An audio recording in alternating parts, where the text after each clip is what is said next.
पहला ज्योतिर्लिंग है सौराष्ट्र में सोमनाथ। ये ज्योतिर्लिंग कैसे आया उसकी कथा आप 5 मिनट में आप सुनिएगा। दक्ष की 27 कन्या, दक्ष की टोटल 60 कन्याएं थीं, उनमें से 27 कन्या अकेले चंद्रमा को ब्याही गई। चंद्रमा देखने में बहुत सुंदर है। आज भी चेहरा सुंदर किसी का हो तो हम चंद्रमा से तुलना करते हैं, चंद्र बदन है ये। चंद्रमा बहुत सुंदर थे। 27 कन्याओं के साथ विवाह हुआ और ये चंद्रमा की 27 कन्या ही 27 नक्षत्र हैं। चंद्रमा अपनी पत्नियों के साथ में बड़े प्रसन्न रहते हैं, किसी चीज की कमी नहीं है। नक्षत्र अधिपति हैं ये, बहुत बड़ा वैभव है इनका। लेकिन एक अपराध कर गए कि 27 पत्नियों में 26 के साथ ये प्यार नहीं करते। उनमें एक रोहिणी नाम की है, उसके साथ अधिक प्यार करने लगे। भगवान कहते हैं मेरा भक्त होकर के पक्षपात ना करे। पक्षपात जो करे वो भगवान का भक्त नहीं हो सकता। कभी किसी भक्त ने राणा जी मेरे कन्हैया से ताना मार दिया, कहा तुम हमसे कहते हो पक्षपात मत करो और अपने माथे पर पक्ष लेके घूम रहे हो। पक्ष कहते हैं पंख को, संस्कृत में पंख को। हमसे कहते हो श्रीमान जी के पक्षपात मत करो और अपने माथे पर तुम पक्ष लेके घूम रहे हो, तुम्हें शर्म नहीं आती? श्री कृष्ण भगवान कह रहे हैं कि वैसे तो मैं पक्षपात करता नहीं हूं, लेकिन पक्ष किसका ये तो देख लो। मोर का। किसका है? मोर का। मोर माने मेरा। जो एक बार मेरा बन जाता है तो उसका पक्षपात मैं करने लगता हूं। इसीलिए भगवान मोर पंख रख रहे हैं भाई साहब ऊपर सिर पर। आज पक्षपात के श्राप में पक्षपात का अपराध चंद्रमा कर गए और रोहिणी ने जाके अपने पिताजी से कहा, पिताजी और आप जानते हो, देखो कोई माता बैठी हो तो व्यक्तिगत अपने ऊपर न ले जाए। कुआरी बहन बहन में आपस में बहुत प्यार होता है, लेकिन वही बहन देवरानी जिठानी बन जाए किसी घर में। अनुभव देखना, कभी अनुभव समाज के अनुभव देखे हैं हमने। वो बहनें घर घर पे जब कुआरी होती हैं तब एक दूसरे पर जान छिड़कती हैं, लेकिन वही एक ही घर में देवरानी जिठानी बन जाए तो ऐसे बंटवारा करती हैं जैसे हिंदुस्तान पाकिस्तान का बंटवारा हो रहा हो। तू मेरे घर में आई तो टांग तेरी तोड़ दूं। और इतनी लड़ाई करती हैं कि मायके में भी जामे तो इकट्ठी ना बैठे एक जगह पे। कहने का मतलब यह है कि पक्षपात को कभी दिमाग में लाना ही नहीं चाहिए। तो चंद्रमा ने रोहिणी के साथ ज्यादा प्यार किया तो रोहिणी पिताजी के पास पहुंची, दक्ष के पास। दक्ष माने अभिमान। दक्ष अंगूठे से पैदा है, सुनिएगा, दक्ष अंगूठे से पैदा है। दक्ष का जन्म ब्रह्मा के अंगूठे से हुआ और अंगूठा बल का प्रतीक है और जिसमें अधिक बल आ जाता है उसमें अभिमान आ ही जाता है। दक्ष के पास बेटी रोहिणी गई, 26 कन्याएं गई और कन्याओं ने जाके कहा, पिताजी हमारे पति एक ही से प्यार करते हैं। किससे? रोहिणी से। हमको तो पूछते भी नहीं है। दक्ष को बुरा लगा। दक्ष चंद्रमा के पास में आए और चंद्रमा से कहा, चंद्रदेव तुम देखने में इतने सुंदर हो, तुम्हारा नाम बहुत बड़ा है, तो बड़े नाम के साथ काम भी बड़े किया करो। अपनी पत्नियों के साथ पक्षपात करना अच्छी बात तो नहीं है। तुम एक रोहिणी के साथ ज्यादा लगाव करते हो।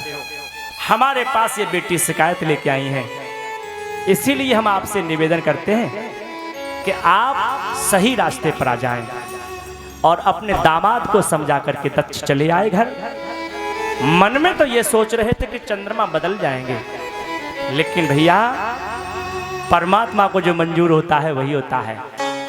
चंद्रमा बदले ही नहीं और धीरे धीरे समय गुजरा। रोहिणी के प्रति लगाव बढ़ता चला गया। 26 कन्याओं ने एक बार पुनः जाकर के दक्ष से कहा, पिताजी आपके समझाने पर भी हमारे पति देव माने नहीं।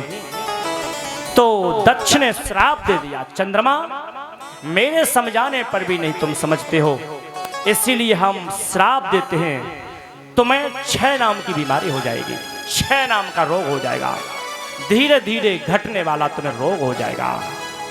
चंद्रमा को क्षय नाम का रोग हुआ। चंद्रमा बेचैन रहने लगे।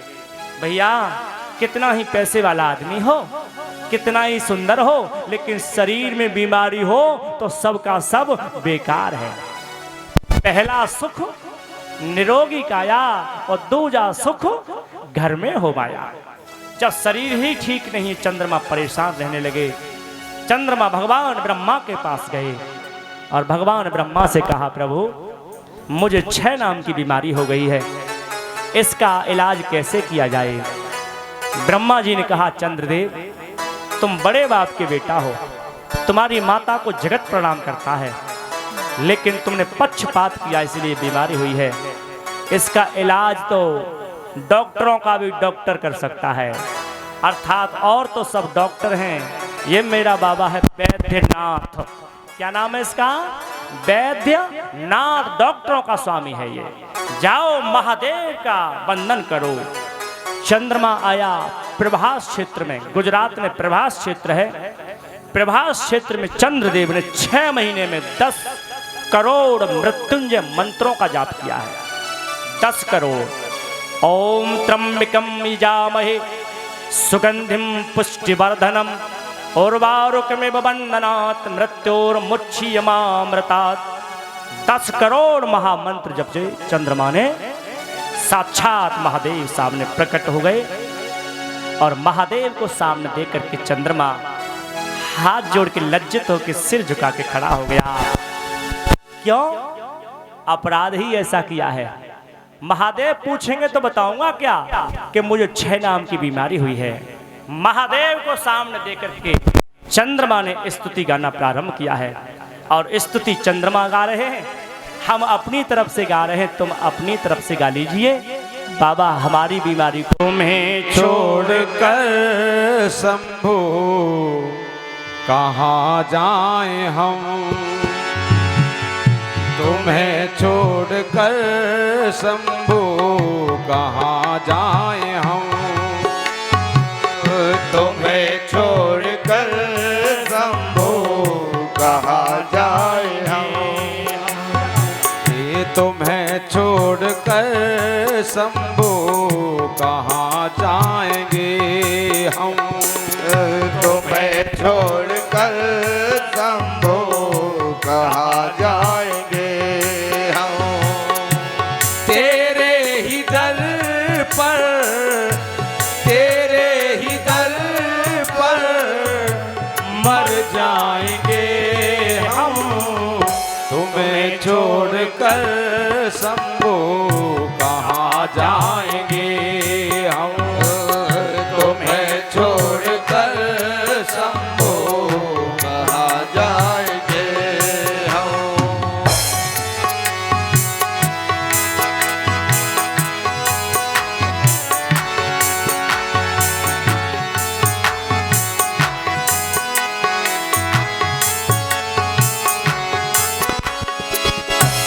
विषयों के रोगों ने हमको है घेरा, विषयों के रोगों ने हमको है घेरा, विषयों के रोगों ने हमको है घेरा, विषयों के रोगों ने हमको है घेरा, वैद्यनाथ बनकर हरो रोग मेरा, वैद्यनाथ बनकर हरो रोग मेरा, तुम्हारी कृपा बिन, तुम्हारी कृपा बिन न जी पाएंगे हम, तुम्हें छोड़कर शंभो कहाँ जाएंगे हम, तुम्हें छोड़कर बोले कहाँ जाएंगे हम। तेरे ही दर पर, तेरे ही दर पर मर जाएंगे हम, तुम्हें छोड़कर भोले कहाँ जाएंगे हम। तुम्हें छोड़कर बोले कहाँ जाएंगे हम।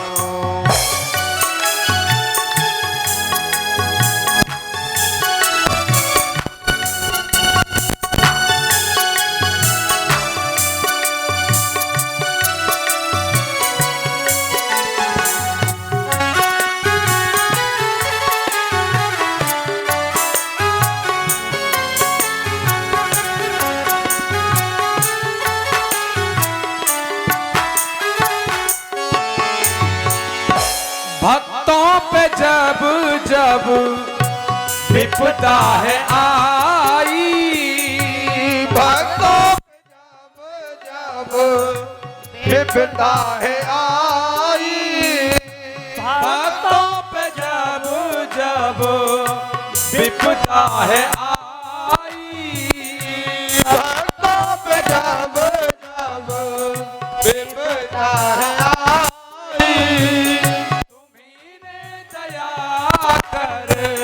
है विपदा मिटाई, दया कर है विपदा मिटाई। तुम्हारी ही महिमा, तुम्हारी ही महिमा सदा गाएंगे हम, तुम्हें छोड़कर शंभो कहाँ जाएंगे हम। तुम्हें छोड़कर शंभो कहाँ जाएंगे हम। ओ तेरे ही दर पर, तेरे ही दर पर मर जाएंगे हम, तुम्हें छोड़कर शंभो कहाँ जाएंगे हम। तुम्हें छोड़कर शंभो कहाँ जाएंगे हम।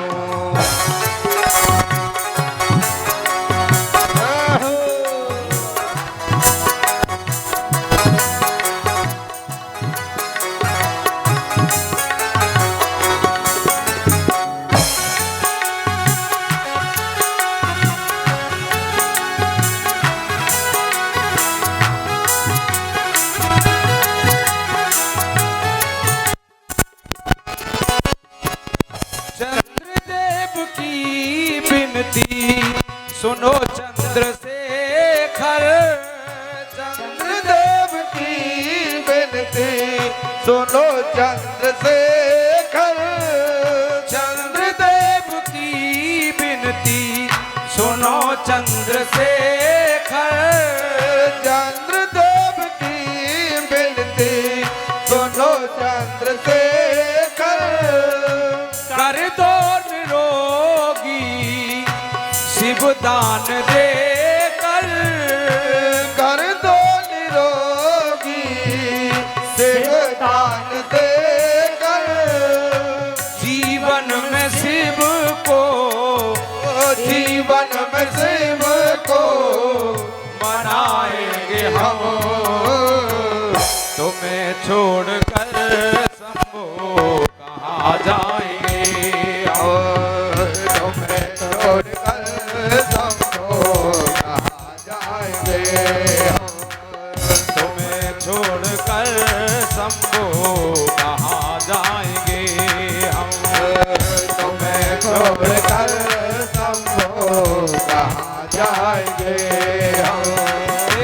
तेरे ही दर पर, तेरे ही दर पर मर जाएंगे हम, तुम्हें छोड़कर शंभो कहाँ जाएंगे हम। तुम्हें छोड़कर शंभो कहाँ जाएंगे हम। कहाँ जाएंगे हम, कहाँ जाएंगे हम, कहाँ जाएंगे हम। बोलो मापति महादेव की जय हर हर महादेव। चंद्रदेव चरणों में गिर पड़े महादेव के। कहा प्रभु ये वरदान दे दो हमको कि हम निरोगी हो जाएं, हमें 6 नाम का बीमारी हो गई है। भगवान महादेव कहते हैं चंद्रदेव हम वरदान देते हैं कि 15 दिन तुम्हारी कलाएं बढ़ेंगी और 15 दिन तुम्हारी कलाएं घटा करेंगी। और कोई वरदान मांग लो। तो चंद्रदेव ने कहा प्रभु अगर वरदान देना चाहते हो तो जिस जगह पर मैंने तुम्हारा भजन किया है उसी जगह पर आप हमेशा के लिए विराजमान हो जाओ। भगवान महादेव कहते हैं चंद्रदेव ठीक है, यहाँ हम तुम्हारे नाम से जाने जाएंगे। हमारी ज्योतिर्लिंग यहाँ पर प्रथम ज्योतिर्लिंग विराजेगी और आपके नाम के साथ उसका नाम होगा सोमनाथ। क्या नाम होगा? सोमनाथ। एक बार जयकार लगाइए, सोमनाथ भगवान की जय। भगवान काठियावाड़ में, गुजरात में काठियावाड़ है, वहाँ पर सोमनाथ के रूप में भगवान महादेव विराजते हैं। साक्षात प्रथम ज्योतिर्लिंग है। और उसी सोमनाथ के पास में एक कुंड है, चंद्र सरोवर या सोम कुंड बोल सकते हो उसको। सोम कुंड है।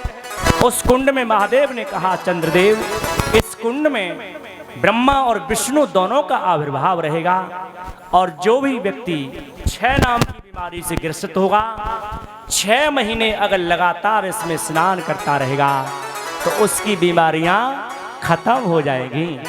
सौराष्ट्र भगवान की महिमा गाते हुए आज गुरु शंकराचार्य ने स्तुति गाई है। हम श्लोक गा रहे हैं, आपको याद हो तो गाना, न गाना हो तो कान खुले रखना जो आपके कानों के अंदर चला जाए। सौराष्ट्र देशे विसदेतिरम्ये ज्योतिर्मयं चंद्र कलावतंसं भक्ति प्रदानाय कृपावतीर्णं तं सोमनाथं शरणं प्रपद्ये। तं सोमनाथं शरणं प्रपद्ये। सोमनाथ भगवान को शंकराचार्य ने प्रणाम किया। आज हमने भी प्रथम ज्योतिर्लिंग को प्रणाम किया है। इसी के साथ अपनी कथा को विराम करते हैं। कल की कथा में